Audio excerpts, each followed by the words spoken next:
1 to maybe the 200, 200 to maybe the 300. It is called snowball effects. Okay, so you are starting from 1 and you are going to many numbers. But nowadays, okay, this literature or review, okay, many tools has been used nowadays. I'll be talking I'll be talking to you, I'll be giving a guidance to you.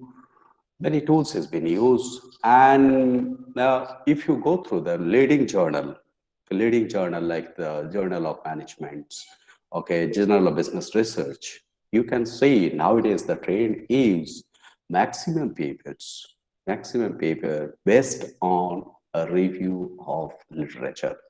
Shall I show you this particular, whatever I'm talking to you? If you can Google it, okay, just go to the Journal of Management, try to find out. If there is 11 or 12 paper, I'm sure more than 7 paper, it will be on the literature review. Literature review, it's having a immense importance to all of us, whosoever is associated with the academics, not only academics, the industry people. Okay, the literature review, it's talking about, it's giving idea to you, okay, in a particular topic, on particular domain, what is the work it has been done till today. Till today, that means many authors across the globe, suppose that you are talking about Omicron, or okay, Omicron is recently maybe the 15 days or 20 days, it is okay, 20 days, it has been identified by the in some of the countries. Okay, you want to do a study on this, or you want to do a study on virus, different type of virus. Okay, how you'll be getting the informations from, what is the source? Informations you'll be getting through the different literature.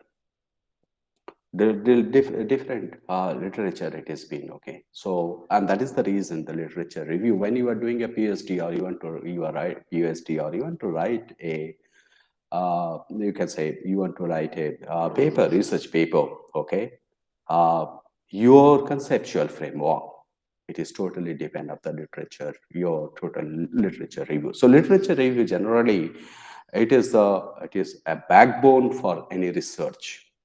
It's the backbone for any research. Why it is a backbone, I'll be showing to you. That's why it is called the backbone of the research. You need to have a tremendous understanding. I mean, using this particular word called tremendous, or you can say it is a deep understanding about different type of literature. Now, suppose that you want to go for any type of articles, you should know that what is the current trends on this particular subjects. Suppose that you want to go for yesterday I was going through an article, it is called, okay, tourism, or you saw the green, the consumer behavior towards the green products, or the sustainable developments. Now, if you are talking about the sustainable development, if you are talking about the green products, okay, the behavior of the green products, of suppose that you are talking about the Indian population study. Now, from where you'll be knowing all those things? You'll be knowing all those things from the literature. So that is the reasons, okay, and literature having a immense importance for the research scholar, for the anybody want to do a study on this particular, whether you are doing or you are writing articles on maybe the management subjects, you belong to management, or you are engineers, you are maybe they associate with some of the scientists, okay, you are some of that you are working as a scientist, all those things, each and every field, the literature has a immense importance. Okay, it is the backbone of research, and that is the reasons. Okay, 20 years back, we used to follow the snowball effect, but nowadays, okay, many tools, software, it has been developed. And we can analyze many things. It is your innovativeness. It is your innovativeness, how you want to analyze the data. And there is a many tools as available. There is a many details are available across the globe. It is your, okay, you can, another things is also there. You might be seeing That's okay. Many authors who are already established author in cases of any field, they are proposing some of the theory. They are proposing some of the theories. Now you can surprise that how this theories, suppose that the motivation theories or theory of planned behavior, how this author has framed these things and why it is okay. And when you are testing the data, still it is relevant in today's time. But how it is possible that one author is giving a idea about the theory building? So suppose that you want to know that's what is the current trend of this particular subjects. Your literature review will be supporting you. You want to create a theoretical conceptual framework. Your theory it will be helping you. You want to know how this particular subject is evolving. Suppose that I talk a subject like, okay, the behaviors, the customer's behavior towards the green products or the sustainable development, how this particular subject develops. Okay. Suppose that you want to write a book on sustainable developments. From where you will be getting the data? Okay. From where you will be, how Uh, you will, yes. Am I Excuse me, audible? sir. Is Excuse it me, audible? sir. Sorry Yeah, to yeah. interrupt, sir. Are you showing the slides, sir? Are the slides are No, no, no, no, no, no, no, no. not I'm in the now, first. right? I'm Okay, in the okay. first. I'm in the first chapter. First only. Okay, sir. Okay, yes, sir. Thank you. Just, just. Okay. I'll come. Okay. I'll come. Okay. Yes, sir. Okay. Oh, just okay. Now it. Yeah. Okay. Is it? Are you able to? Hopefully, it is the second slide. Yeah, Are you yeah. able to? Sir, Yeah. this will be better if you see in a slideshow mode, sir, and then it Yeah. will be Definitely. better. Yeah. Yeah. I'll be doing that. I'll be doing Okay, that. sir. Still, I'm in the first slides. I'm in the first Okay, sir. slides. Hopefully, it is now better, right? Now it is better. Uh, yes, sir. This is means not in the slideshow mode we are able to see it. No, it has Only. already been in slides mode. Just wait for me. It will come. Okay, okay. Now, is it okay? It is a slideshow mode. Um, no, Just sir. No. You actually showing through the slideshow, but I'm not able to see in the slideshow mode. Sir, I think you have to share it to the entire screen. If you okay. share through the entire Just, screen, it will just be. wait a Okay, sir. minute. Okay, sir. Uh, Stop present. Salai. Okay. Uh, Keep.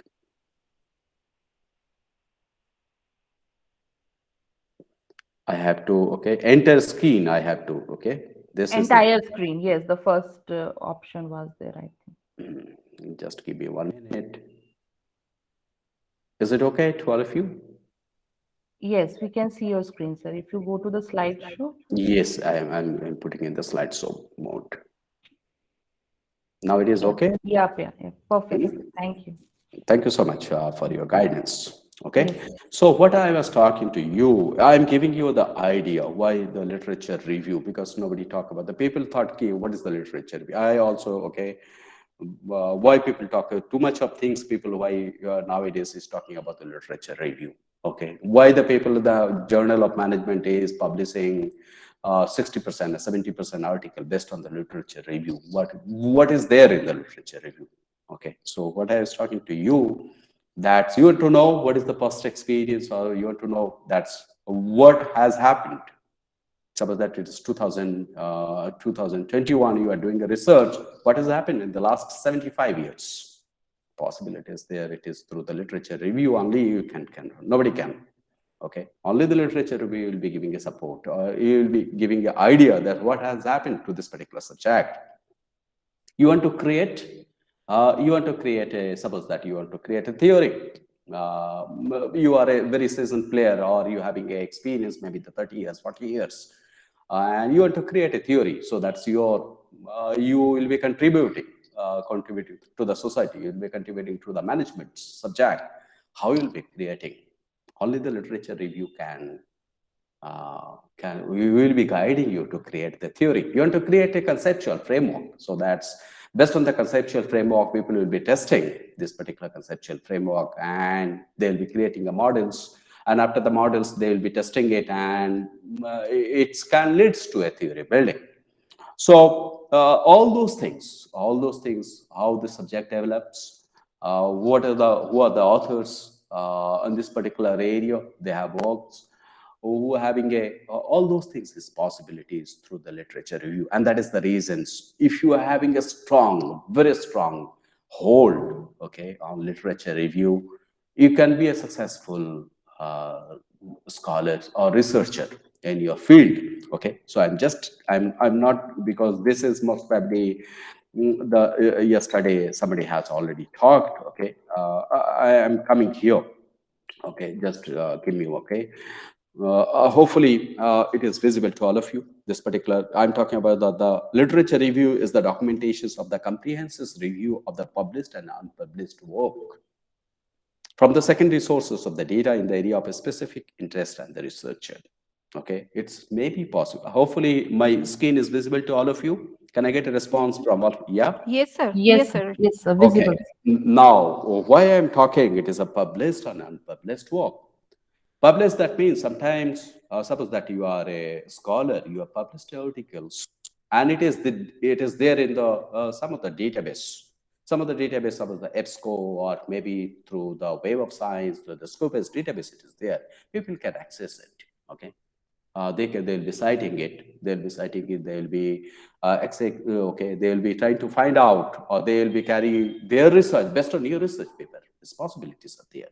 So the first thing is, in cases of literature review, is the published work. And the second thing is also possibilities is there. There is an unpublished work. Unpublished work, maybe suppose that it has been accepted, and what is the trend right now? The okay, 20 years back, it is like there was a no DOI and all those things. DOI is digital object identification number. So all across the world, so when you're publishing a article, it's having a DOI number, like your PAN numbers. You having a PAN numbers, okay? In India, if you're having a PAN number, that is, or you having other card numbers, it is a unique for you. So for each and every article, there is a unique number, and this particular number is called DOI number. All across the world, people can search it, your articles through different website, okay? Now, when you publish, it has been accepted, it is online. Now, okay, it's when it is accepted, it's get a, after the acceptance, it's get a DOI numbers. Now, DOI numbers, it will be featured in your website of this particular journal. Okay. Now, after that, it's taken up it depends upon the journal, it's taken the 6 to 7 months time when it's to get a volume and numbers. So this is an unpublished work. You can cite it, okay? You can cite this particular work with a DOI number, because the DOI number, this particular, you can say this particular article or this particular contributions don't have the volume and numbers, but it's having a DOI number, you can cite it. So that is the reason it is called unpublished work, but it is in the process in the publications, okay? And another things in the literature review is to main aim to find out the problem that are already investigated and those that need further investigation. Somebody has done the work. If you break this particular word called research, that means read and search. Okay, so you are searching once again. That is the reasons. So literature review also help you to the research what is being done in this particular area. Okay, hopefully it is clear to you, all of you. Okay, okay, okay. The purpose is what I was talking to you, background knowledge. Suppose that you need to know one particular subject, entrepreneurships or digital entrepreneurships or any subject, how it is evolving, okay, or how it is being evolved. Suppose that you want to know that's how this theory of planned behaviors, okay, evolve. Okay, how who is the okay how it is the applications of the theory of the planned behaviors. Or suppose that you want to know, you having a, okay, some of the faculty members will be talking about different research methodology, like you having a regressions analysis, how the regressions analysis develop in due course of time, what is the applications, where it can be applied. So you want to know this, how it is possible through the literature review, okay. Yes, and appropriate research design, it's also help. It's also having the methods, techniques, analysis, what's up, okay, this, all those things, it is okay, but to identify the data source, okay, and okay, you want to know that, okay, in cases of customer engagements, okay, what are the theories it has been used? And you want to identify, you want to know that's why there is a particular gap on this particular theories. Are you getting my points? Some of the time talking about the theory, I am talking about you are doing a research on maybe the loyalty programs. Now, in cases of the loyalty programs, there would be almost 11 to 12 theories it will be applied. Okay. Now you want to do, okay, you want to give a suggestions to the research scholar that, see, this is the 11th, 10 and 11 articles, 10 and 11 theories is been used, but the future researchers should give a focus, okay, give a focus on this particular theory. How you will be giving, okay, how you will be giving the suggestions to the future researcher. It is through the theory, it is through the research, through the literature review only you can give it. Nobody, okay? And if you're having a strong hold on this particular subject, then you can give it. Otherwise, it's not possible. Neither your guides, okay, it will be helping you, neither will your co-worker is going to help you. It is the only the literature review which is going to, I'll be showing to you. Conceptual framework, okay, conceptual framework developments, okay, it is going to help. Future research directions, different, I'll be talking to you, that's okay, we generally use different framework, okay, different framework of to give an idea of the future research directions. It is a, okay, it is a very very tough job for a research scholar to identify that's where the future research should be, okay? And propositions development, I'll be showing to you. So the purpose of literature review is many. I have shown you only the 8, but more than that, there is a more to it. It is not only the 8, but there is a more to it. The more, it is like a gold mine. The more you will be digging, you will be getting more information on this. Okay. I generally talk to my scholars that people can spend maybe the 10 years and 15 years time on only on literature review. They can spend. If you're having a deep interest on this particular literature review, you can spend maybe the 15 years time and you can get many, many things out of this. But this particular subject, why people take it, it is seems to be a very, very dry subject. But believe me, there is a more to it than meets the eye. Okay. So, and the type of literature review you having a, okay, hopefully it is clear to all of you the purpose why the generally the researcher has to do the literature review. Hopefully it is clear to all of you. Any questions, I'll be ready to give it, okay? Or let me complete it. Then we'll be discussing the questions and answer sessions. Literature review is actually it is a four types. The first one is it is called systematic literature review. Okay, SLR. So systematic literature review. Generally, we generally follow a system. Okay, because when you'll be writing an article on literature review, we generally follow the methods. We generally follow the methods like from where you have collected the data. Okay, what was the words you have used? Suppose that you are putting, okay, you are putting in the entrepreneurships or the design, okay, design entrepreneurships in a Google's, okay, in the Google website, okay, search engine. How many are you? Okay, so you have to find out. You have to ensure that you have collected the data. You have collected the data from a reliable, very very reliable sources. How you have collected the data? What was the criteria? All those things you have to mention in the systematic literature. We generally, okay, follow different framework to collect the data. I think everybody having a idea that's from where you can get a data. I'll be showing to you. You can get a data from Publish and Paris. Okay, that is the database is there. You can get it. I'll be showing to you in a meanwhile. Another thing, you also having a Web of Science. Okay, suppose that you want article journal is indexed in the Web of Science. and you are able to publish one articles in the Web of Science, this particular articles, okay, it will be there in the Web of Science, your database.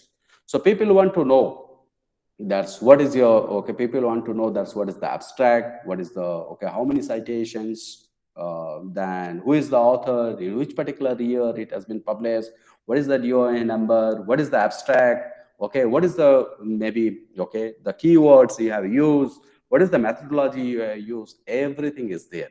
Okay, so all database, whatever you are writing, it is going to capture by the Web of Science. Suppose that you have published one article in Scopus Index journal. Now, when you will be published this particular article in the Scopus Index journal, all the data, okay, like a DOI numbers, who is the authors, which particular journal it has been published, okay, before that, what is the topic of your articles, which journals, what is the volume number, what is the number, what is the page, okay, the starting page, what is the end page, what is the DOI number, what is the abstract, okay, whether it is funded by you, whether it is a conference paper, every informations, it is there in the database. Now when you will be extracting this particular database, okay, all the informations you will be getting it, and you have to do the analysis based on that. Suppose that you are going, okay, okay, so in cases of systematic literature review, we generally follow a systematic methods. What is the systematic methods? You will be using the database, you will be using the keywords. Suppose that entrepreneurships, you want to do a research on the entrepreneurships, you want to know all the digital entrepreneurships or marketing 4.0. Okay, now you have to put a marketing 4.0 in a particular windows of the database, and the moment you will be putting the marketing 4.0, all the articles related to marketing 4.0 which has been used as a keywords, it will be coming. Okay, so you have to take this particular data, and okay, and you will be you will be using this particular data. So systematic literature review, actually it is going to give you an idea. What is the idea? The idea is from which particular year this particular subject has developed. Okay, is developing or develop. Suppose that you are doing a research on entrepreneurships. When the first day or the first time or the first year, the first article come in this particular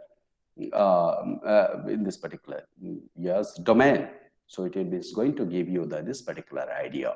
How many citations is there on this particular journals, on this particular, you can say, particular article, who is the authors, okay, how this particular subject is developing, that means whether the more, how per year, how many article is getting published, all those things, it is possible through the systematic literature review. Systematic literature review is going to give you the idea, the year-wise publications. Year-wise publications, okay, suppose that 2021, how many articles it has been published in 2021, how many in 2020, how many in 19, all those year-wise publications. How many citations is coming, okay? Let me show you one, okay? Let me show you one articles, okay? Look at here. Oh, are you able to see this, my screen? Are you able to see? Yes, sir. Okay. Yes. Look at here. Are you able to say this particular graphs, year-wise article publications and citations trade? Is it okay to all of you? Is it okay? Yes, sir. Okay. Yes, sir. Okay. So this is the bar. Okay. Are you able to see 32? I'm pointing. Okay. This particular 32. So you are doing a research on a particular area. It is your systematic literature review is going to tell you the see in 2018, 2020. Okay, there is a 18 article has been published. In 2019, there is a 29 in this particular way. 2040, 2016, there is a 32 article it has been published. Okay, okay. So this is this idea. Okay, this idea. Okay, you will be getting it from the systematic literature review. Now, this is okay. The brown color. It is the citations. Okay. So you are talking about, okay. Hopefully you people are knowing it, or shall I show you the practical? Shall I show you? So shall I show you the practicals? Yeah. Yes, sir, please, sir. Okay. Yeah. Just give me 1 minute so that I can show you. Suppose that I was talking to you, publish and Paris. Okay.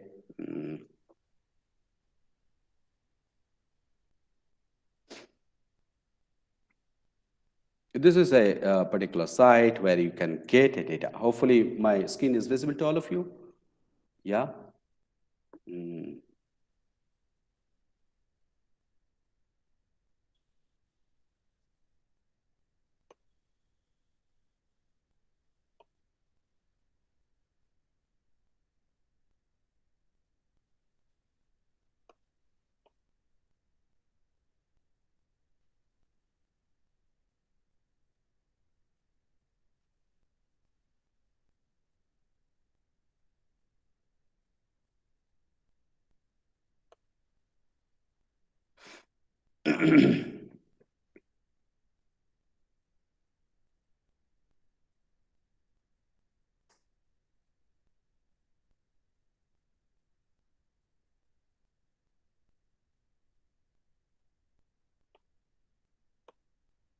So you are downloading it. Opera is talking about, okay, freedom.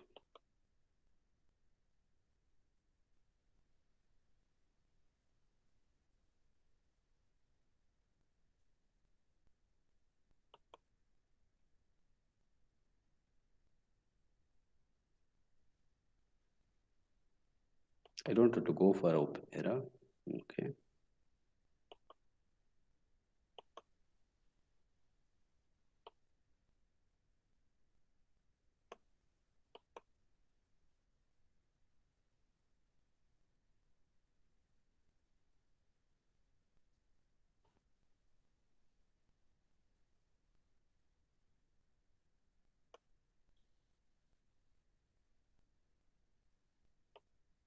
We download for the installations instructions.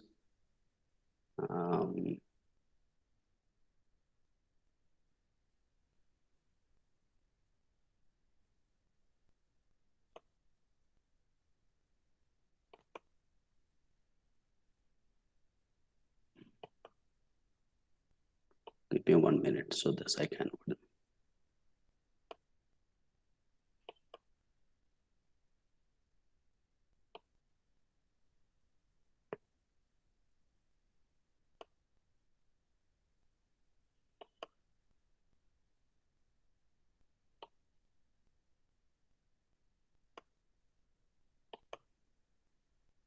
Are you able to see the Publish and Paris installer for the Windows? Are you able to see this? Yes, sir. Yes. Okay. Let me show you from the, so that you also can do that your own. You just go for yes. Go to next. Go I agree. Then next. Then install. It takes very less time. Don't worry.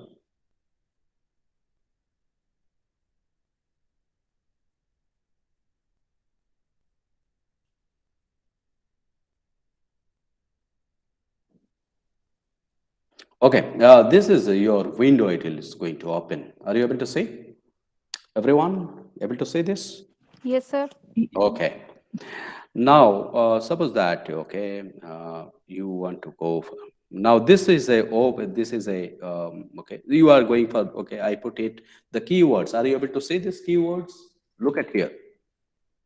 Look at here, Yes, the sir. keywords. Okay, so suppose that you want to go for any words, or it was in my system, it was a design thinking, and with the inverted comma, you have to take it. Is it clear to all of you? Is it clear?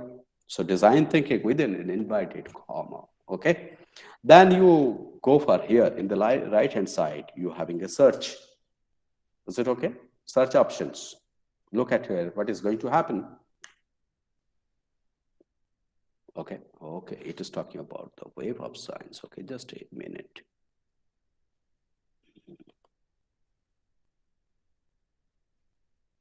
Okay, suppose that you are going to Google Scholar profile. Okay,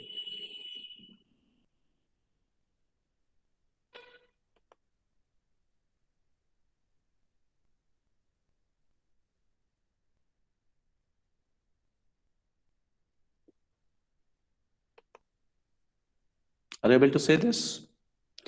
You are taking the data from where you are taking the data? You are taking from the Google Scholar. Okay, is it okay to all of you? I put it in the design thinking and I put it in the search. Look at here. What is going to happen? All the data from the Google Scholar, it is you are going to get it. Is it okay? Look at here.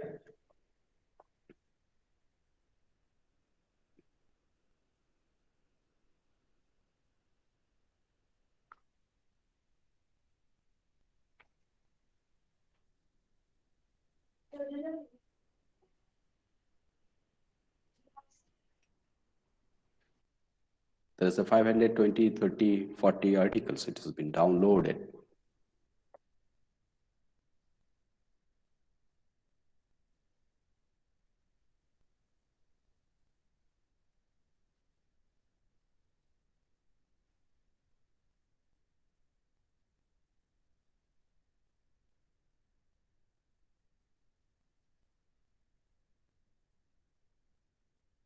Okay, so there is almost more than 900 articles are there.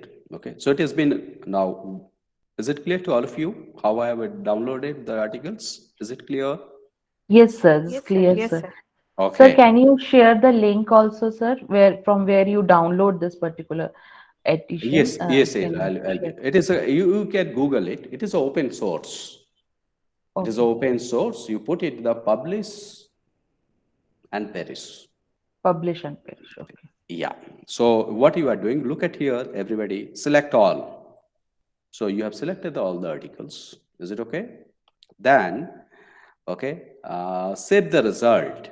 Okay, save the result. You can, are you able to see? Look at here, the CSV format, because when you will be analyzing different software, they having a different type of requirements. Some of the software they generally prefer the CSV file. Some of the Android, some of the RIS file, and all those things. Hopefully, it is a CSV file. You can do it. It is a .csv. Okay, when you will be saving this documentation. Hopefully, you know these particular things. Okay, so I'm for my convenience, I am downloading the data in the CSV format. Okay, look at here. I'm putting my name because I'm master on this. Okay, you having a 7th, 12th. Okay, so I have. So what I did, I go to the publish and Paris. I put a keywords over there, and whatever the articles is available across the globe. Okay, it will be coming on your fingertips. And after that you select this particular articles, download these particular articles. After this is clear to all of you. Is it clear to all of you? Yes, Yeah, sir. yeah. So look at here. Go there. So this is the public. Okay. Wow. Yeah. So that is 7. Okay.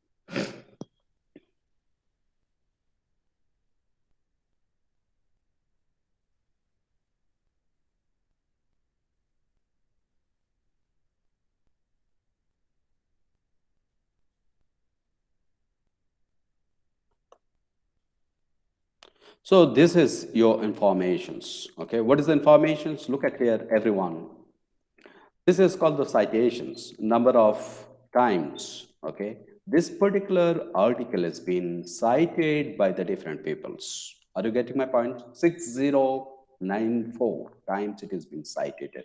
I know you having a little bit understanding what is the meaning of the citations, how how to cite, okay, APA format, MLA format, Harvard formats, and other things. When it is being published in year, okay, before that, who is the author? T. Brown is the author. What is the title of this particular particular article? Is called Design Thinking. In where it has been, which particular year it has been published? 2008. The where it has been published, Harvard Business Review. This is a online academic online. Okay, this is a article URL. So that means if you are clicking over there, directly go to this particular URL. Okay, this is okay. This is fine. So you have a site score, author. Can you see the abstract? Abstract also it will be there. If you have to go for the full text also it will be there. Okay, so all those informations it is with. Now you having a year. Now you want to know what I was talking to you in systematic literature review. It's give idea to you this particular subject has been developed over the year. That was the discussion, right? That was the discussions. Okay, look at here how it is. So you are going there year-wise performance. So hopefully you know it. Then year-wise performance. Are you able to say this? Year-wise performance, author, you put it to the authors. Okay. Yeah. Count. Okay. Perfect. Now, okay, site score also put it. Okay.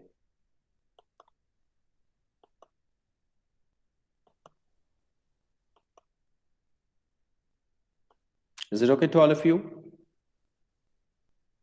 Is it okay? Yes, sir. Okay.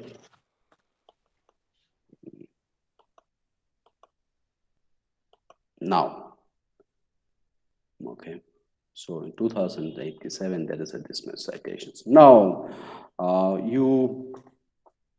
many articles we have able to download? We have been able to download this 980 articles, right? 980 articles are there. Look at here. How many articles? 900. Are you able to see? Count 980 articles are there, right? So you 900 article, and this is your citations. Okay. Now you come there. Okay. You go. Okay. You do like this. You go to formula. Okay. You go to the insert.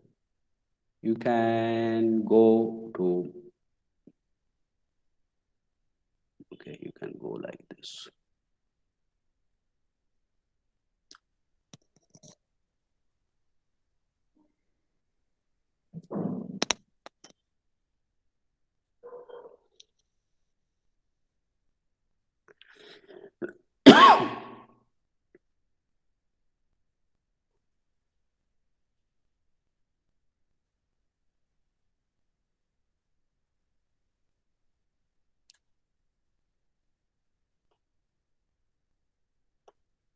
Are you able to say this? Everyone? Yes, sir. Now I'm putting some things for your better understanding. What is I have done? I put the numbers. Now you explain me. Now you explain me. What is the meaning of this particular diagrams? What is the meaning? Anyone? So this particular subjects, okay, you can compile the data. So because from publish in Paris, it's having a capacity of 1,000. Okay, capacity sometime okay 1,000. So you can give the year also. There is options, and you can extract the data. Maybe the 40 years and 50 years. But in cases of the literature review, it is a 10 years, 11 years, 12 years, or max 20 years is more than sufficient. You get an idea about this. Now, it is talking about this particular things, this particular subject has taken, okay, there is in 1987, there was only one articles getting published. So you can think that's okay, the inception year of this particular subject is 1987. Is it okay to all of you? Then people get attentions. In 1996, people wrote two articles. Then slowly, this subject is getting attentions. In 2008, there is 11 articles. You can do a analysis or the year-on-year basis. How many, what is the growth rate of this particular article? You can do this. Definitely you can do this. And 2009, you have in 25. The 2012, the 58. Okay, in 2016, there is all across the world, there is 112 articles. It has been published. 2019, 18, it is a 19. Okay, 2020, it is a 107. And 2021, can you tell me this? Why in 2021 only 43? Anybody have an idea? Just think why it is coming like this. Any idea? Any one of you? You know the answer. I'm 100% sure you know the answer. Hopefully my screen is visible to all of you. Yes, sir, screen is visible. Why it is like this in 2021, the 43, when in 2020 there is a 107 article there? Because this year is going to yet to be, it is the financial, the academic year is yet to complete within maybe the one month or 2 months, and that is the reason. Okay, it has not been uploaded. So when you'll be writing articles, you should mention that's why the number is less, because the academic year yet to be complete. Now, this is a number of articles. Don't you feel this subject is a promising subject? Don't you feel from the literature review you are not coming? Okay, you are taking a clue that yes, this subject is a promising subject, and that is the reason more number of the article it is getting published across the world. Can you give your statement like this in your article? Can I ask this particular questions to all of you? Yeah, because the number of day by day, the number of article it is getting published all across the world, and it is increasing.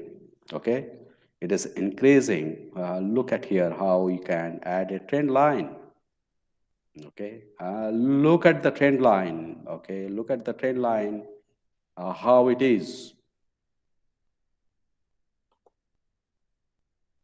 Don't you feel the trend line is very much encouraging? I put the trend line in front of you. Don't you feel it is a trend line is encouraging? So systematic literature review is going to give you an idea that's okay, how this particular subject is developing. Whether you should, it's give a superficial idea to you, okay? That's whether you should go for a research on this particular subject or not. Think of situations, it is like the people are not writing, or there is no too much of article publications on this particular subject. What is going to happen? Should we go for this research of this particular subject? You ask yourself, you'll be getting an answer. And this particular, the brown colors, okay, this particular line is called the citations, how the citations happening on this particular field. So systematic literature, is it clear to all of you? Is it clear? Yes, sir, it's clear. Yes, Okay. sir. Yes, sir. Okay, now you want to know, you want to know that's who are the most promising author in this particular subjects. Every time when you'll be going for a research, okay, or the PhD defense and all those things, we generally ask the questions, who is the most promising author in your area? Researcher, okay, the PhD candidate will be looking at us. So what questions here? How will be knowing that's okay? Who is the most promising author in this particular? It's possible. It's possible to know. Look at here. Sir, by citation, number of Yes, citations. yes. In the left-hand side, I put the citations here. Look at the citations. So citations, suppose that you want to, people is asking, that's okay. Tell me the 5 most prominent author in your area. Okay, citations. Okay, T. Brown is the most prominent author in this particular area. All those informations. So if you are doing a research on this particular area, you should know at least, okay, 10 to 15 articles. Okay, suppose that you want to go for the 15th article. Who is the author? Those are the authors, and these are the titles. These are the articles you should read. At least you should read it, to get a concept on this particular subject. Is it clear to all of you? Hopefully it's clear, right? I'll be getting it. you having a DOI number and all those things, you can get this particular. You search it, Google it, you'll be getting it. So R. Buchanan is the second authors, okay? Then this is the third authors, okay? You can also do a little bit research in the systematic literature review. That's okay. What are the journals? Is the promising journal in your research area? How you'll be knowing it? The same way. You just put it, okay? You just put it here. The journal, look at author citations, author titles, source. Okay, you are putting it here. Okay, number of citations. You just put it the source. Okay. You put it the source, like you having a source here. Source. Are you able to see? This is okay. And put it the value here. Are you able to see who is the most prominent? Okay, who is the most prominent journal in this particular case? You can do just a 1 or 2 minutes exercise. This is journal name, and this is a published articles, okay?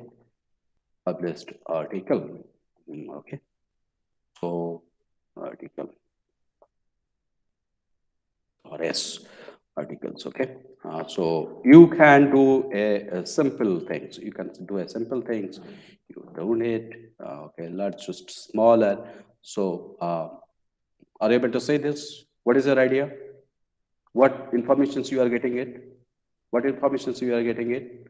So in this particular area, okay, which is the most prominent journal, you are getting it here, okay? The design studies is the #1 journal here, okay?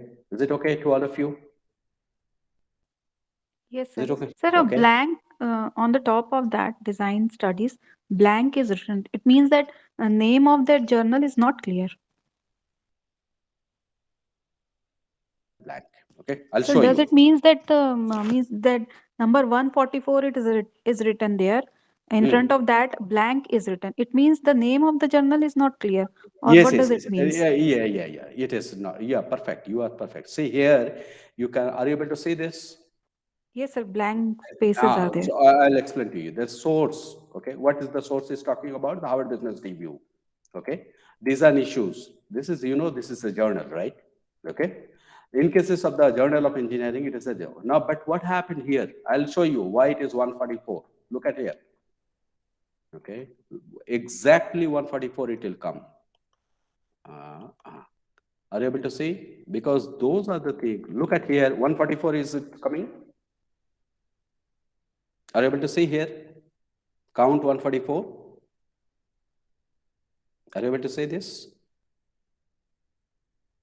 Can I get a response from you? Yeah? Yes, sir. Yeah, so that is the reason. What happened in the cases of this Publish and Paris, it is open source. Okay, sometimes what happened, and that is the reason. My next discussion is the whether you should go for the Publish and Paris, because the Publish and Paris, they don't have in the too much of authentic database. It is for your understanding. That's what is the meaning of systematic literature review. So that is the reason. You actually should go for the Web of Science or the Scopus Synthesis. I'll be showing you. I'll be showing you because I generally work on, okay, I generally work for this particular web Scopus Synthesis database. Okay, so what I'll come. Okay, don't worry. So in this particular cases, you are able to get it. That's okay. This is the journal, topmost journal in this particular area. Is it okay to all of you? Topmost journal in this particular case. So your systematic literature review is going to give you that's what is the trend of the publications, what is the trend of the citations, what is the trend of who is the most prominent authors? Oh, okay, which is the most prominent? You can say the journal. Now, the moments you will be doing it, okay. Here, another calculations also it can be done. How it is? Can you tell me? So design studies, okay, design studies, look at here, what you can do. Okay, so design studies, so you're talking the authors. Now put the citations. Put the citations here. Cite. What is the meaning?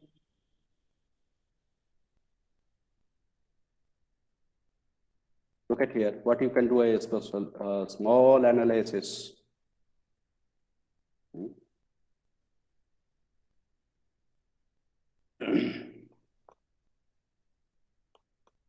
So this is your journal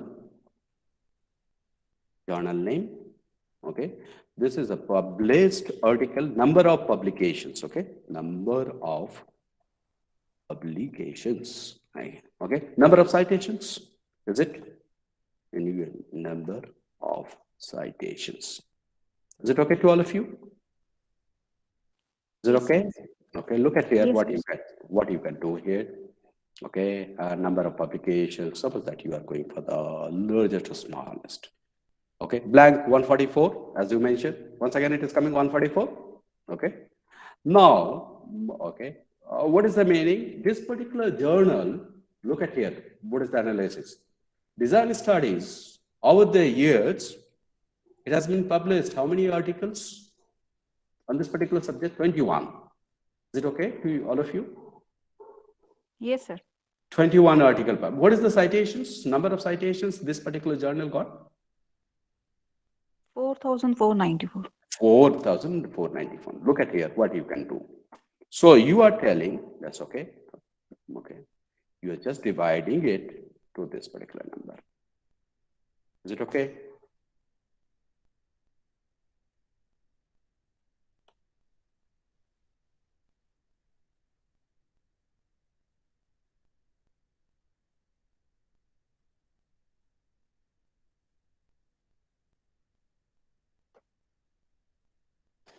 Is it okay to all of you? So that means when you, okay, okay. Now look at it. Why it is called too much of prominent journal in this particular area. Look at Control C, Control B. Okay. Now, design studies, if they are publishing one articles, okay, there is a chance. Okay, there is a chance this article will be getting a citations of 214 times. Now, 240 times. Now you can also, okay, how many years it has been? How many years? How many years this particular data we have taken? Any idea? Any idea? Suppose that you have taken how many years? It is a, okay, look at here, okay. Suppose that you're having a 20 years or 25 years, okay? You're having a 20 years or 25 years. You can divide this particular number with the number of years. So you will be telling this, any article it has been published on this particular journal, okay? In a year, this journal, this particular article is going to get a minimum number of citations like this. And that is the reasons, okay? You can do, okay, you can do analysis of which particular journal will be the topmost journal in this particular, why, which journal is most popular, okay. And another thing is when the journal is getting, they are dividing, they are publishing an articles, how much it is going to impact in the society. Are you getting my points? Any article you are publishing, yeah, you are publishing in design thinking, it's having a more impacts in the society. And that is the reasons many authors will be they'll be publishing, they'll be citing it. Hopefully it's clear, you get an idea about the systematic literature review. Is it okay to all of you? Yes, sir. Yes, sir. Yes, You sir. got an idea, right? You got an idea. A Right. little bit Yes. analysis. You can do many things can be done. I've given you a small idea. I've given you just a food for thought. That's what you can do. Many calculations that can be done. Is it okay to all of you? Hopefully it is clear to all of you. Any doubt, please let me know. Any doubt you have, okay, please let me know. Yes. So it means that while writing literature review, we should mention the journal, author, mostly cited by the people, right, sir? Yes, yes, Then yes, it yes. Then it shows that our literature review is systematic as well as it is relevant to our subject. Oh, Right, yes. sir? What happened? Yeah, I'll be talking to you. When you'll be submitting any articles to the journals, okay, the reviewers, they'll be doing the, sometimes they'll be telling to you that your literature review is not up to the mark. What is the meaning of the up to the mark? Up to the mark, that means whatever the prominent article is there and the recent article, okay, how you, okay, you having a recent article, right? Okay, look at here. You having a recent article where it has gone. Okay. You having a research article on this particular area, right? Here. Now you can put, okay, I'll be showing you just for a minute. So you having a year, right? Here is the year. Now you should put a larger to smallest. Now this is the article. It has been published in 2021. Regarding my points? Regarding my point, this is the Yes, sir. Yes, article, sir. and you filter it based on the citations. You filter the to the smallest, okay? Okay, it is the largest to smallest. Look at here.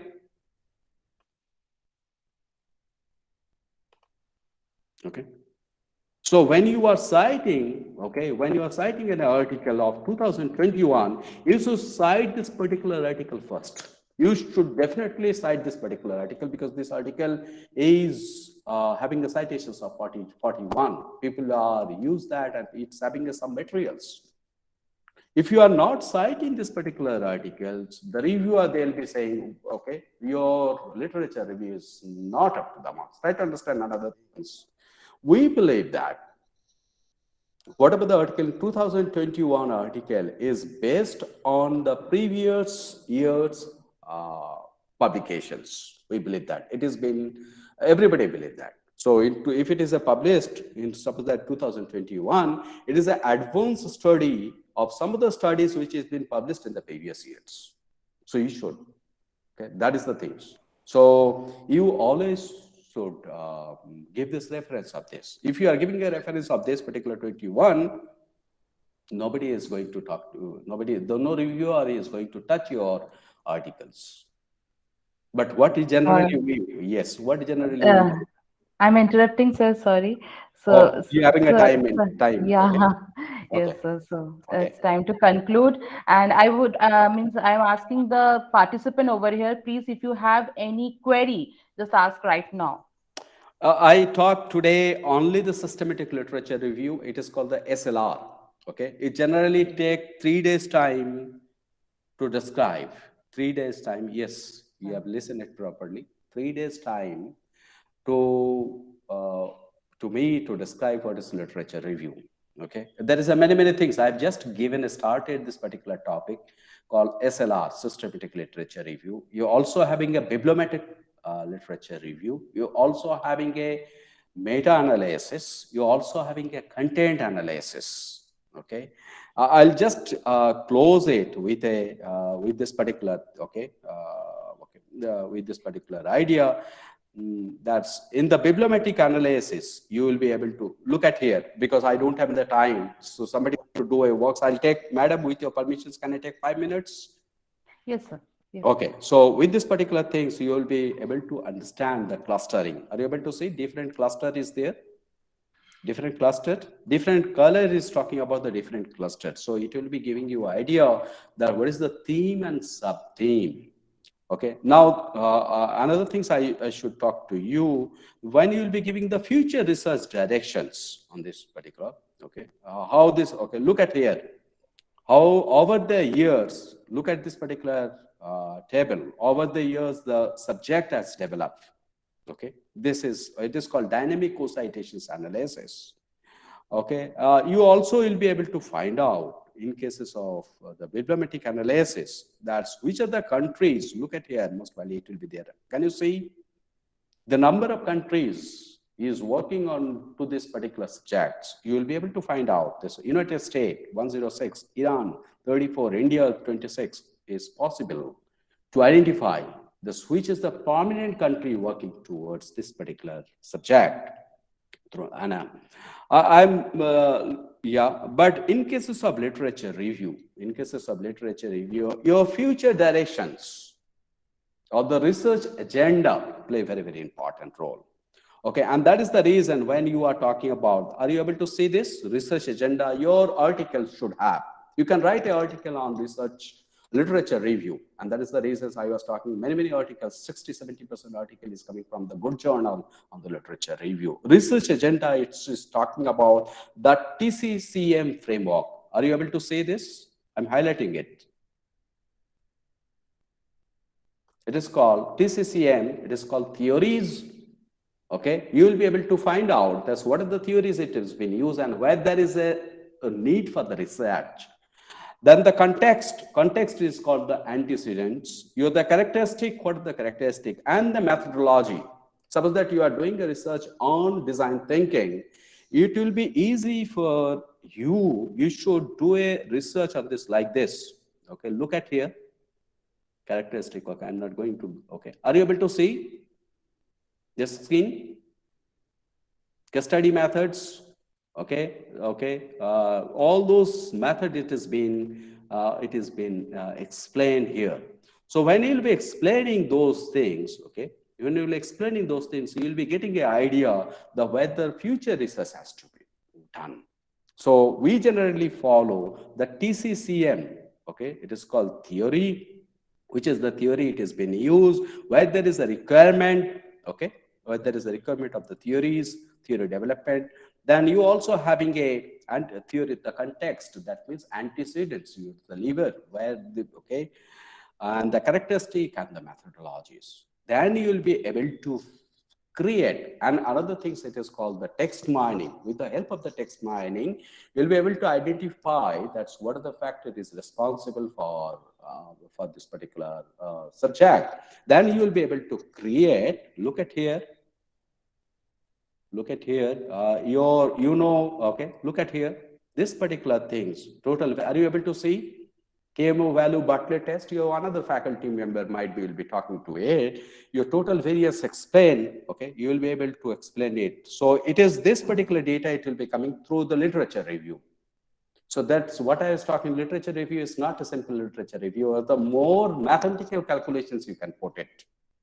Okay, and you will be able to identify the variables, and you can develop a framework. Okay, so from the literature review only, it will come. Hopefully it is clear to all of you. Okay, so yes, are you able to see this TCCM framework for the future research directions?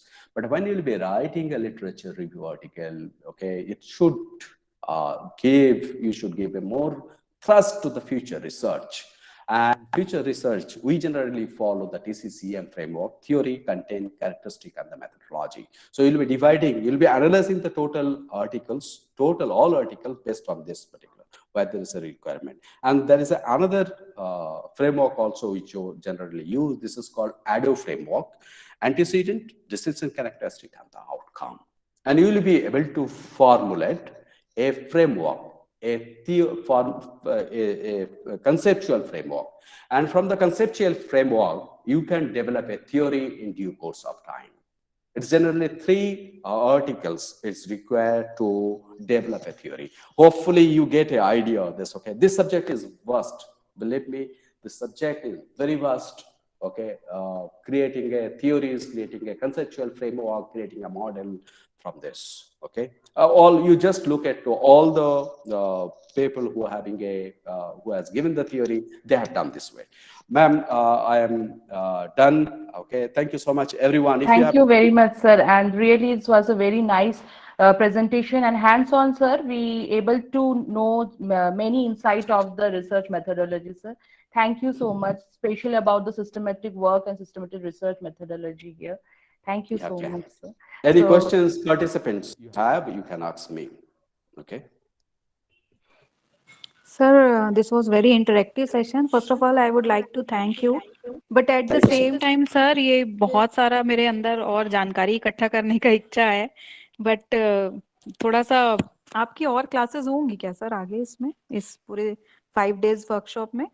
I don't know. Viswajit sir has to take a call if he is telling that I'll come. We will sir काफी कुछ और सीखना था इसमें.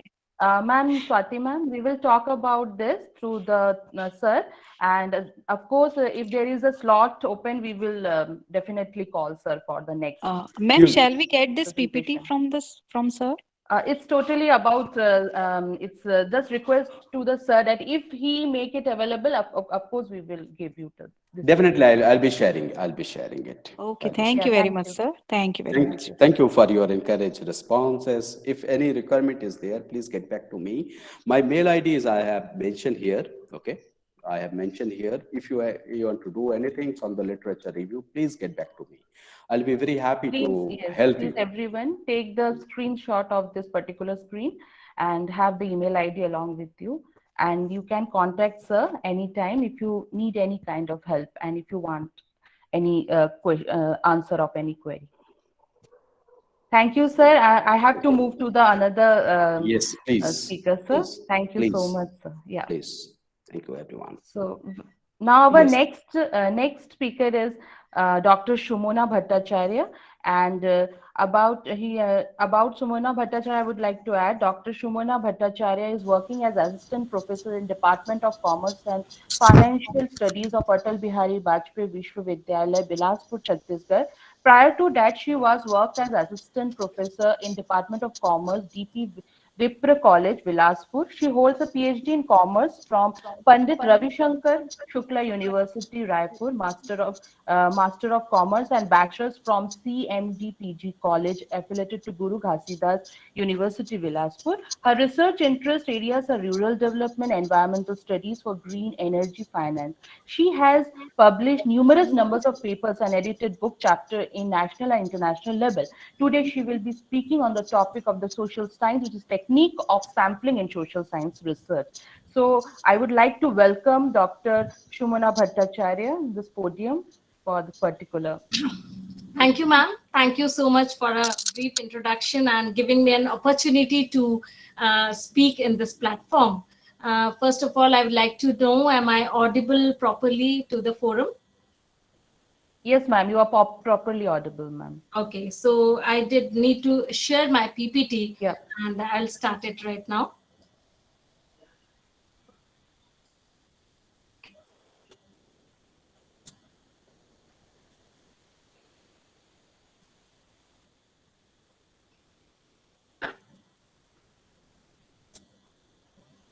Yeah, is my screen visible? Yes, ma'am, screen is visible, ma'am. Okay, so this is Sumana Bhattacharya from Department of Commerce and Financial Studies at Atal Bihari Vajpayee Vishwavidyalaya, as I had been already introduced. So, first of all, I will definitely like to say that when we begin with a research, the first part is definitely literature review, and we got such an exhaustive and a very nice presentation given by Dr. Aravinda Bhandari, sir. And I will be definitely in personal contact with him so that we can take his knowledge more and more. And I was thinking that it is very nice to have a sequence, after literature review. My topic is techniques of sampling in social science research. Now, see, sampling refers to a very, very simple thing. Like it seems that we can collect the samples and start getting it either interrogative way, or we will take an interview, or we will the fill up give questionnaire. Nowadays people are using Google Forms to give questionnaire, and they're collecting the data. But if we talk about a very specific kind of research with a good outcome to be very important to the society, which can actually be implemented, in that case, the sampling part is very, very essential. So in a very short span of time, I will be dealing with this. So a very basic part I'm starting. What is statistics? Very simple answer: the collection, organization, and analysis of data, and the drawing of inferences about a population. And with this simple definition, we can get that we divide this into two parts, that is your descriptive statistics and inferential statistics. Descriptive includes all collection, tabulation, summarization, presentation, and analysis of data, whereas inferential statistics consist of method that permit one to reach conclusions and make estimates about population based upon information from a sample. So what exactly it is when we talk population and sample? A population is the set of all objects we wish to study. A population can be the world, a population can be a country, a population can be a state, a population can be a district. So depending upon your study, the population is being identified, and out of that population we pick up our samples which exactly represents our population. If we fail to pick such sample which exactly represent our population, in that case, the results which we are expecting, the hypothesis we are creating, we may not get a proper answer to this. We may not get the significance of our hypothesis testings, and that is why this is an important factor of about sample. Let me tell you, I have put my slides in a very, very simple form, that what is the process of sampling? It is given in 6 simple steps. Clearly define the target population, select sampling frame, choose sampling technique, determine sample size, collect data, and assess the response rate. Actually, it is a response rate. Okay. So my whole presentation will be based upon these 6 factors, 6 parts of the process of sampling. Now, when we start, clearly define target population. The first stage is sampling process is to define the target population properly. In statistics, a population is the pool of individuals from which a statistical sample is drawn, and a population is a representative sample of a larger group of people with one or more characteristics in common. Thus, any selection of individuals grouped together by a common feature can be said to be a population. Now, let us find out select sampling frame. Sampling frame means you can go to this diagram.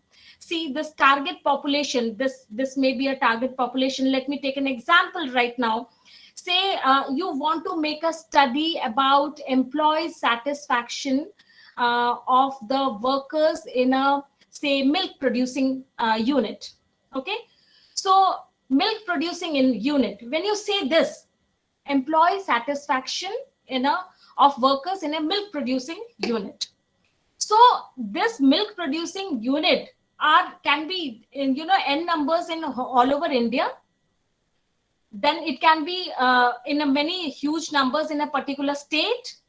Okay, so this way, suppose right from the that is why we focus initially on the title you select for your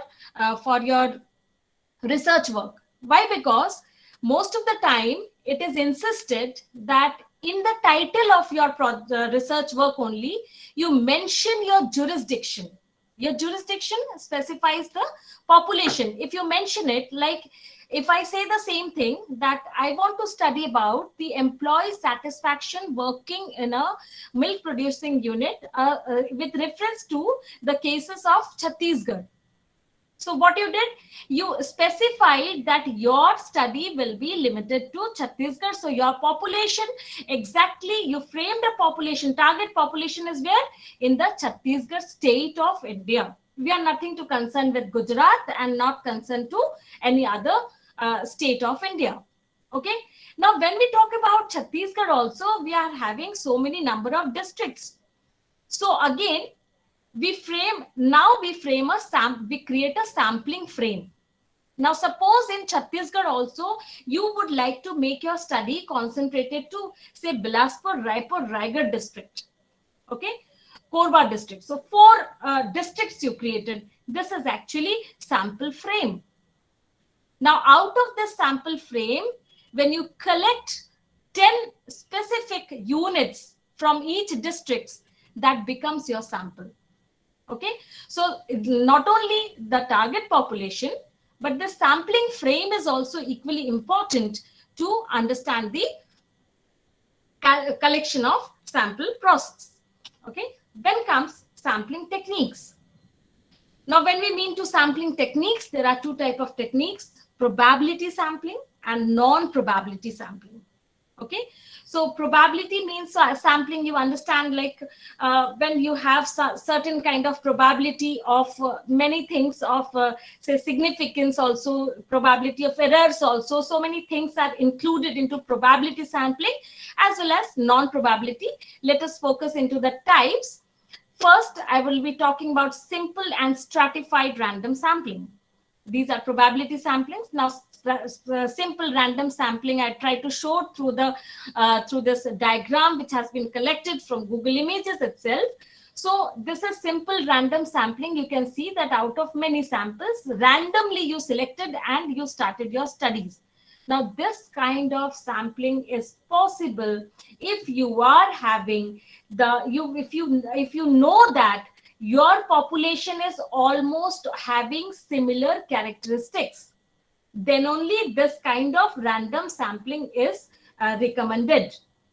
If your population is having huge variations, and if you're having variances in different character variances in your this population, in that case random sampling will not be justified to give a proper result. Okay, right, I think I'm not being little interactive, so I'm just asking again, is my slides properly visible and am I audible properly? Yes, ma'am. Your slides are visible and audible, ma'am. Okay. Totally. Fine.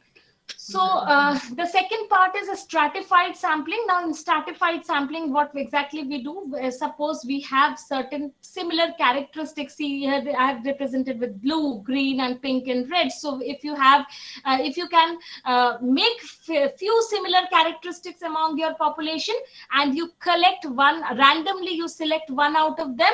In that case, you say it as stratified. This is the stratified random sampling is little more systematic than simple random sampling. Then comes your cluster sampling and systematic sampling. Cluster sampling, out of your complete total population, you define few clusters and you select out of them. For example, I'll continue with the same example. Suppose there is a particular district in Chhattisgarh which is, very much popular for, livestock, livestocks, and very much popular for generation of production of milk production. A particular area is being defined for this particular purpose. In that case, you can collect sample directly from that particular place, and it will be known as cluster sampling, because more similar characteristics has been found in that small area out of your total population. Then we call it cluster sampling. Cluster sampling is also very important when you are having large amount of variations in your population. So you decide your clusters where you find little similarities, and you pick the samples out of it. Then systematic sampling, what we do, we feature to some kind of system. That is, out of this example, you can see every third person is taken as a population. So 1, 2, 3, then 4, 5, 6, and 7, 8, 9. So if you make a plan that you will move in a certain kind of mathematical figuration and you will collect the sample accordingly, then you say that it is a systematic planning. Okay. And then in our this probability sampling, this last part is of multi-stage sampling. Multi-stage sampling says, they say the whole India, if it is your population, you divide it into your states, you create some common features among your states. So this is the first kind of cluster you have created. Out of that cluster, you create your stratums whereby out of the similar states, you create one samples over here, and the stratums are created. Out of your stratums, again, you pick items, like see here out of 3, you have taken 2, out of 2, you have taken 1. And this way, out of, this is the third stage of your sampling. And then finally, out of your samples, you take out 2 items from each. This way, when you are selecting samples in different states, you call it multi-stage sampling. Then we start with our non-probability sampling. Non-probability sampling in where this is, more like common type of sampling we face, where, this target population is given, and out of that you basically select a particular quota. Now, selecting a quota means what? Selecting a particular region which is rich of the characteristics which you want to have in your research work. So you select a particular quota out of that, and you take samples out of that place. That, as I said, that suppose there is certain kind of geographical discrimination. Okay, say you want to study about some kind of Ayurvedic or medicinal plants. So if this is your whole population, and if you find that this is a particular region where you have a large amount of medicinal plants available, then you will take this at quota, and you will take sample only out of, prefer sampling only out of this region. So this is called quota sampling. And then we have a snowball sampling. It is having a very different feature. Here the researcher do not give more efforts in selecting samples, because here the sampling moves with reference. You select one sample, this one sample will refer to other sample, this one particular sample will refer these three, this three will refer to more samples. So you get this samples out of references, and you form this kind of chain, and you collect your samples. So this is another technique of sampling. Okay, then comes judgment sampling. Judgment sampling is again very popular and common strategy, where the researcher makes his own judgment, find more feasibility to get relevant aspects out of that particular sample, and he will include. But this judgment sample may result in more of biases and errors, because it is specifically based on the judgment of a particular researcher. Sorry.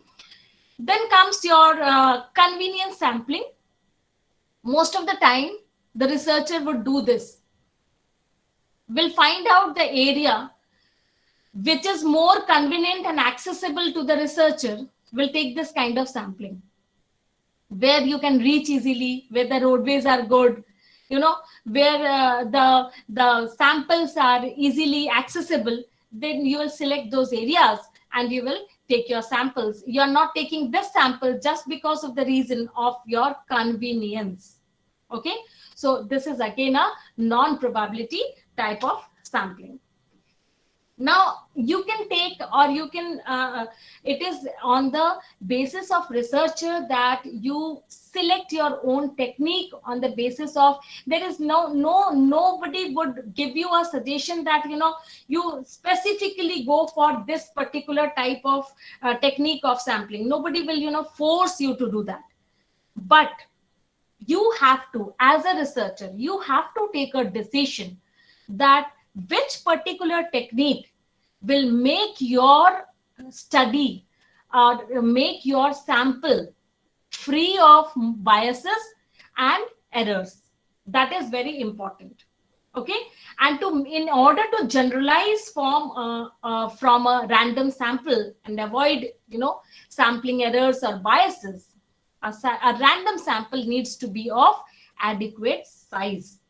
Now, in my place in Chhattisgarh, when I see the beginners, or sometimes even I see the people who are already PhDs, if you make a simple question to them that how many samples I need to collect for this kind of study, due to the lack of insight into the research, people will say, okay, 500 number is okay, it's quite sufficient. But no, you cannot make a reasonable assessment without any basis. That will give a wrong and a bias and an errorful of result in your research, which may not give a proper outcome which is being expected, or if at all it gives any outcome, while implementing your conclusion in the society, it may happen that it is having a great variation, a great deviation may occur. That means your research will go in vain. So it is very, very important that in the beginning, this is just beginning of the research, and the research work is in itself, it's a very vast and hectic process. So please do pay attention to this, that how to determine the sample size. The larger the sample sizes, it reduces sampling error. So sample size is the number of completed responses your survey receives. It's called a sample because it only represents part of the group of people or target population whose opinion or behavior you care about. So the sample, if suppose you want a particular specification, suppose you want to study about, okay, let me give a simple example. Here I've already written that there can be known and unknown population targets also. Now what is it? Suppose I take a simple question. I want to know that how many children in the present scenario would like to have candies and how many would like to have say chocolates or dairy milks. Okay, so if this is just a small research I want to do. Now suppose if I am performing this research in an open children's garden, there my population will be almost unknown. Why? Because in the particular time period, so many children can come and so many can leave the park also. So here the population is unknown. Whereas if I conduct the same exercise in a class of a school, the population will be known and defined to me, that how many children are sitting in the class. Okay, so that will give you a variation. That this kind of variation is important to look over when you are performing a research. Okay, so let us see. I have taken the most simplest form of Andreas Fisher's formula for sample size calculation. It has 5 steps to finding your sample size. Number 1, determining the population size. Now, determining the population size, as I told, if it is known, then it is fine. A population is the entire group that you want to draw conclusions about. It is from the population that a sample is selected using probability or non-probability samples, as we have already discussed. Okay, so the population size may be known or unknown also, as we have discussed. Then I come to the second part, that is determine the confidence interval. This confidence interval, actually what happens when we think about sample size, the 2 measures of error that are almost always what I can say it is synonymous with sample sizes are the confidence interval and confidence level. Confidence interval and the confidence level. Okay, so these 2 things you need to pay attention while calculating your sample size. Now, what exactly is a confidence interval? It is also known as margin of error. Confidence intervals actually measures the degree of uncertainty or certainty in a sampling method, and how much uncertainty is there with any particular statistics. It is being calculated. In simple terms, like you can say that the confidence interval tells you how confident you can be that the results from a study reflect what you would expect to find if it were possible to survey the entire population being studied. Let me give you an example. Suppose you expect that from that children's exercise which I was talking about, suppose you expect that out of 10, 8 child will prefer Cadbury in terms of candy. Suppose you are expecting this. So your confidence interval is basically a plus minus figure you will say that means if ultimately when you get a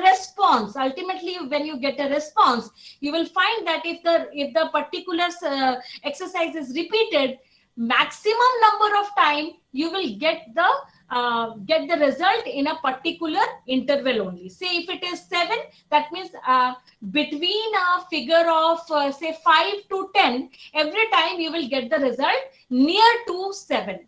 Between 5 to 10 means your result will not go below 5, your result will not exceed also. So if you have that confidence, we quantify it and we call it as margin of error. The second part is determine your confidence level. Now, what is confidence level then?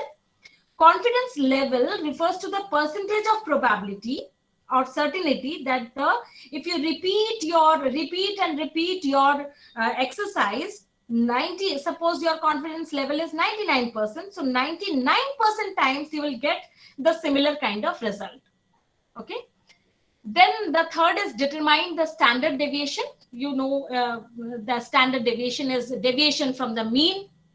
When you have a big data, so in that data you can calculate a mean and you can find out that each item of your data is how much deviating from the mean of that particular data set. When you calculate that, it is called standard deviation, and it is 0.5 is a safe choice where the figure is unknown. And then convert the confidence level into a Z score. Okay, so I will explain this also.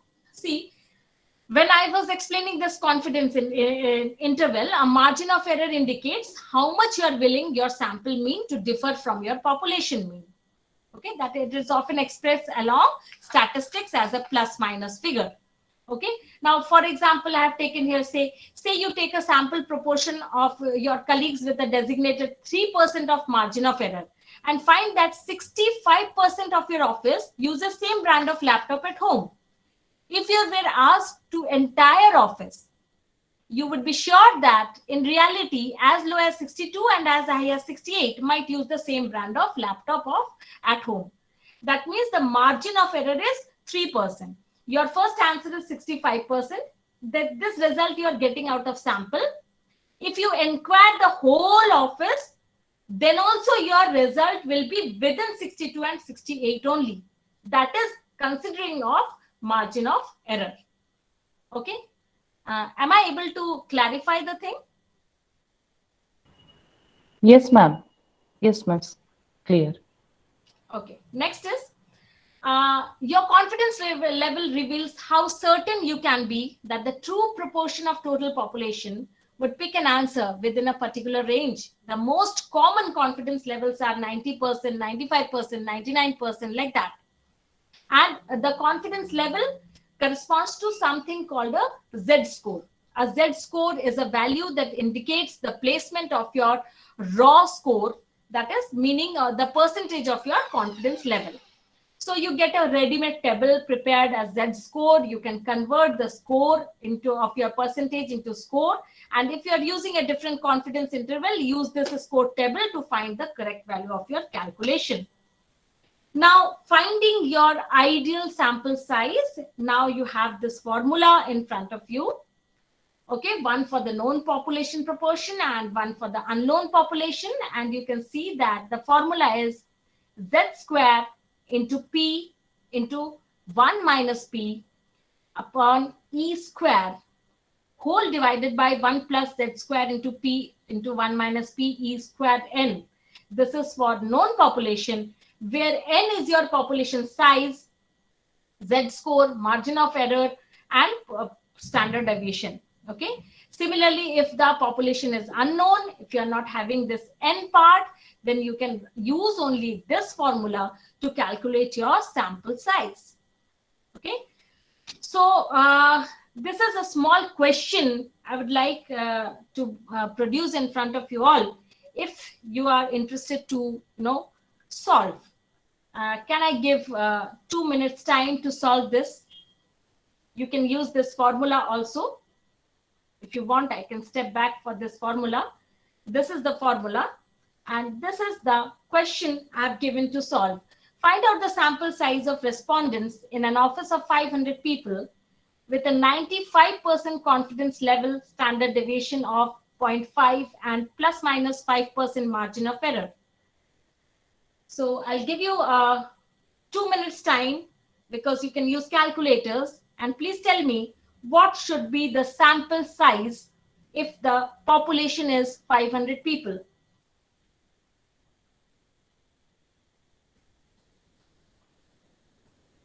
Is anybody there who's calculating? Please give me a response. Participant, please respond that whether you are calculating or not.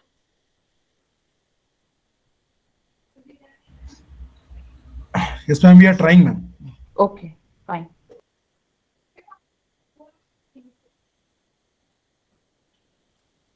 See, you can use this formula. This formula, it is first Z square. Z square means what you will be taking? Z means what Z score? At 95%, the Z score is how much? At 95%, Z score is 1.96. 1.96. This is the Z score. Okay. Then it is giving you P, 1 minus P. P is what? Standard deviation. So in the question I have given, standard deviation is how much? It is 0.5. Okay. So if you put it into the formula, here Z square means 1.96 whole square into P means 0.5 into 1 minus 0.5, and E square, E is how much? E is what? Margin of error, and I have given you margin of error to be again 5%, that is 0.5. Okay, so what is your answer? Here it is, Z square is 1.96 whole square into 0.5 into 1 minus 0.5 divided by 0.5 whole square. This whole divided by 1 plus again Z square into again the same, this part, this whole part again, where you have to multiply n. Here n is 500. So if you input all the values which I have given in this slide, you will get the answer.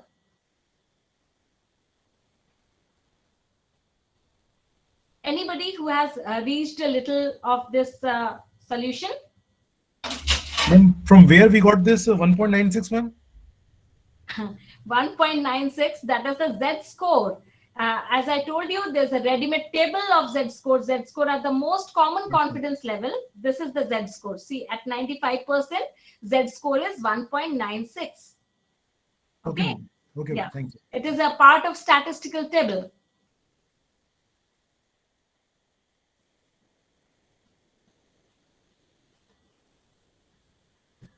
Okay, so you put on the formula and you can find out later. So the answer will be 197 respondents are needed. Okay, so in this question, if you have 500 people with 95% confidence level, standard deviation of 0.5 and margin of error also 0.5 plus minus 0.5, then what will be the sample size? The sample size will be 197 responded are needed. Okay. Now calculators are also available to make this tedious part of research faster. But as you know, the work of a calculator is always there. Nowadays, so many advanced softwares are also there to calculate your analysis part and all. But the basic concepts must be clear when you are a researcher. If your basic concepts are not clear, in that case, what will happen? You won't be able to guide, become a supervisor in the later stage. So you must be very much clear that how the sample size is calculated and how important it is actually. At this point of time, any questions? Any questions at this point of time? Okay. Now, I will also talk a little about sampling error. Sampling error occurs when numerical parameters of the entire population are derived from samples of the entire population. the difference between the values derived from the sample of a population and the true values of the sample parameters are considered a sampling error. That means, suppose you are checking a particular sample and you are deriving a certain specific value. And if you take a bigger sample or another sample, that means the results of two samples are different. The results of sample and population are different. The result of two cluster samples are different. If such kind of differences occur very significantly, they are known as sampling errors. The errors can be eliminated by increasing the sample size or the number of samples. As you increase the number of samples, if you go for more and more samples, if you collect your samples systematically, or you will get the more advanced and more significant result. Desired results will be the outcome. Okay. So if you see that after we have completed so many process, you have selected a target population, you have framed a sample frame you have selected, then you have also calculated the sample size. Okay, you have selected a sample technique, and then you calculated a sample size. These 4 jobs we have done. I repeat, that is a proper target population, sample frame you have created, you have adopted a specific technique of sampling, and you have also calculated the sample size. Once you are over with all this, now you have to go with the next step is to collect the data. Okay, so data collection is also having so many techniques. The most common out of them is interviewing technique and filling of questionnaire. This sort of techniques are there. So once you collect the data, then it is again a last part of my presentation is that is access the response rate. Employing the right sampling technique and generating a large sample can help to reduce the likelihood of sample bias. That is, response rate means response rate is the number of cases agreeing to take part in the study taken from original sample. In reality, what happened? Most researchers never achieve a 100% response rate. Why? What are the reasons? Some people become ineligible to respond. Some people are have inability to respond. Some people will refuse to respond. Okay, and the respondent has also been located, but researchers are unable to make contact. So these 4 can be the reasons, and you may not receive 100% response. In that case, you have to again make an analysis of the type of sampling technique you are adopting, and again you must rectify or recheck your the sample collected, recheck the sample size. It becomes important at this point that you better revise and review that the size which you have taken for sampling is being correct or not, because these 4 things definitely you will face. Whenever, suppose you go into a village and you try to find out that what percentage of people are have gone through this say family control operations. Suppose you want to take a data of this. Okay, so you will find people are shy to speak on that. Okay, a large part of population, you'll say that they become ineligible. Say those adults who are not married, they are ineligible. Some people are unable to respond. They will not understand your language. Okay, some will refuse that, no, I don't want to respond to this question. And sometimes it happens that people are there who will give you response, but you may not be able to reach to them. So this kind of things will also happen when you are actually doing a field work for your primary data. Okay, so these are the few references I have quoted, that I have used the content of these websites for preparation of my presentation. Okay, and now thank you very much for your kind attention, and I'm open for the question session. if anybody would like to take up the questions, I'm there to give it out, because I'm very much punctual about the timing factor. So I took my presentation in a little speedy form so that we can complete the session on time. So if any question is there, I'm ready for that. Yes, ma'am.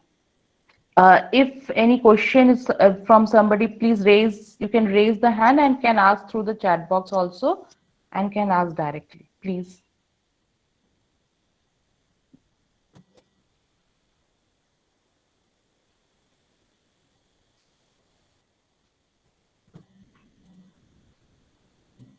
No question. Ma'am, for large samples, how can you how can we estimate for large samples, like in case of PhD, when we are, when we are allotting any topics to the PhD scholars? Samir, I'm unable to listen to you properly. Your voice is not properly audible. Okay, ma'am, I'm asking that whenever any PhD topic is allocating to any PhD scholars, we are basically looking for some big sample size, Yes. more than 2000, something like that.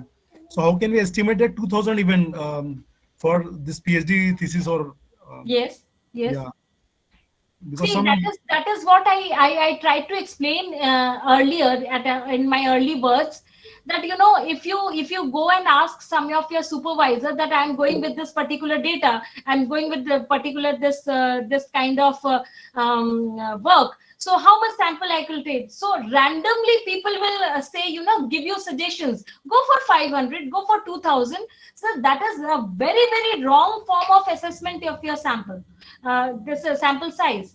It is very important that depending upon the specific research, you should calculate the sample size with a defined formula. Then you decide that what should be your number, and in your research you must definitely quote that depending upon or following this particular formula, I have calculated my this particular sample size and I am going for this particular sampling methods. Okay, that has to be quoted, and that is very important part to get into, because in general I have seen that while in writing the research paper also, when people say that I have collected a sample of 100 samples, on what basis 100 sample, why not 80, why not 120?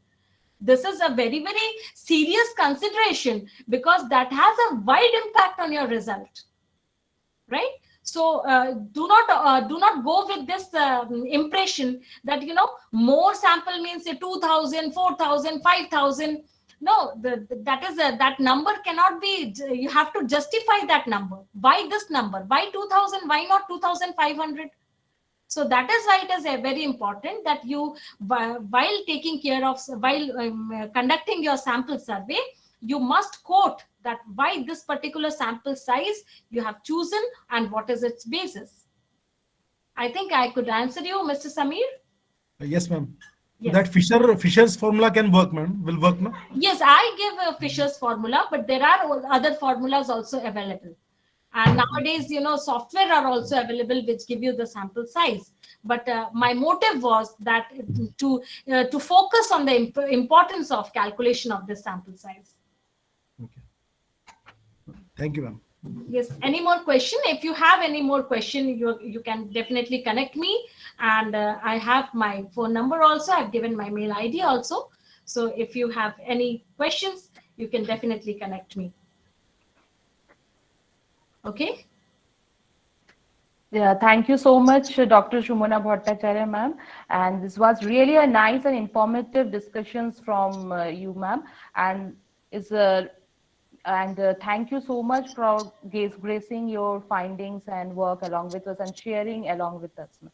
Thank you so much. Thank you for giving me this opportunity. And again, I would definitely like to quote thanks to Dr. Bishwajit Roy Chaudhary, who gave actually this opportunity to me, and I'm happy to give him thanks.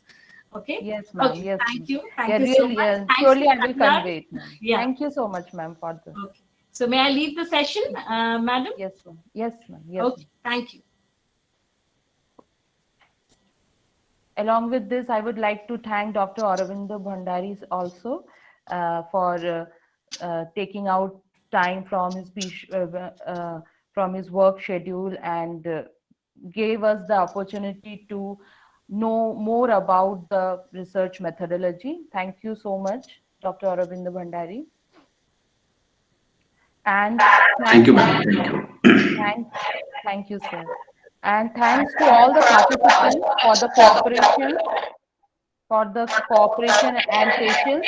And let's meet tomorrow again for the new session and for the new kind of findings to know more about that. Thank you, everyone.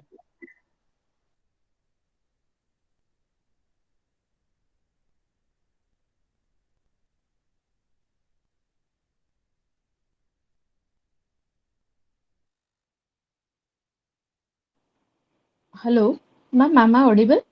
Yes, ma'am. Ma'am, will the recordings will be provided to us?